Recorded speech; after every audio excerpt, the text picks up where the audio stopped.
안녕하세요. 전문학대범 웅인정입니다. 오늘은 저번 마스크 시간에 머리카락의 굵기에 대해 자주 언급을 했었는데요.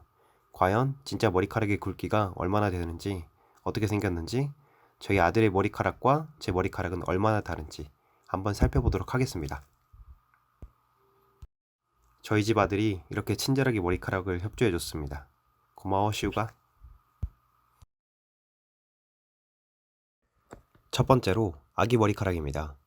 굵기는 84.1 마이크로미터 정도로 여느 성인의 굵기와 비슷했습니다. 지난 시간에 말씀드렸듯이 성인 머리카락의 굵기는 60에서 90 마이크로미터입니다. 큐티클이라는 각피 사이즈는 각 9에서 15 마이크로미터 정도로 되었습니다. 그리고 큐티클이 세로로 끊어져 있지 않고 둘러져 있는 것을 볼 수 있고요. 그리고 큐티클들이 머리카락에 붙어 있는 것을 볼 수 있습니다. 제 거랑 비교해보면 차이가 많이 납니다. 아기의 머리카락을 2000배로 확대해 보아도 큰 특이사항은 보이지 않습니다. 이번엔 제 머리카락입니다. 굵기는 104.7 마이크로미터 정도로 머리카락의 굵기는 참 굵습니다. 근데 왜 머리숱은... 큐티클은 아기 것과 달리 세로로 많이 쪼개져 있는 것을 볼 수 있습니다. 또한 큐티클의 끝이 밝은 색으로 살짝씩 들려 있는 것을 볼 수 있는데요. 이것이 머릿결이 좋지 않다는 증거라고 합니다. 이제 컨디셔너도 해야 되겠군요. 여기도 확대해봐도 큰 특이사항은 없습니다. 그리고 머리카락에는 어떤 먼지들이 붙어 있을까 하는 궁금증이 생겼습니다. 그래서 전체적으로 처음부터 끝까지 한번 둘러보았는데요. 아기 머리카락에는 30 마이크로미터 정도 되는 미세먼지가 붙어 있었습니다. 씻긴다고 씻겼는데 이런 게 한두 개씩은 보이는 것 같습니다. 이 정도는 어쩔 수 없는 것 같습니다. 이번에는 제 머리카락인데요. 머리카락 위에 먼지 하나가 딱 붙어 있는 것을 볼 수 있습니다.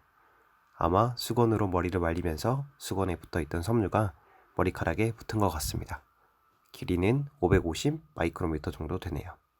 1mm보다 작은 아주 작은 사이즈입니다. 혹시나 해서 제 머리카락도 좀 더 둘러보았습니다. 역시나 아기 머리카락에서 보았던 것과 같이 미세먼지들이 보이네요. 어쩔 수 없는 것 같습니다. 이게 제 자기 합리화는 아니겠죠?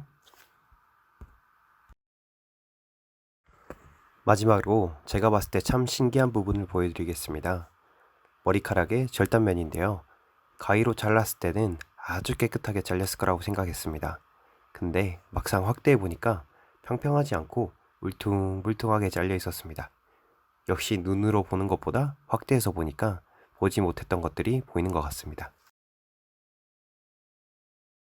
자, 오늘은 여기까지 해서 머리카락은 어떻게 생겼는지, 그리고 아기의 머리카락과 어른의 머리카락은 어떻게 다른지에 대해서 분석해 보았습니다.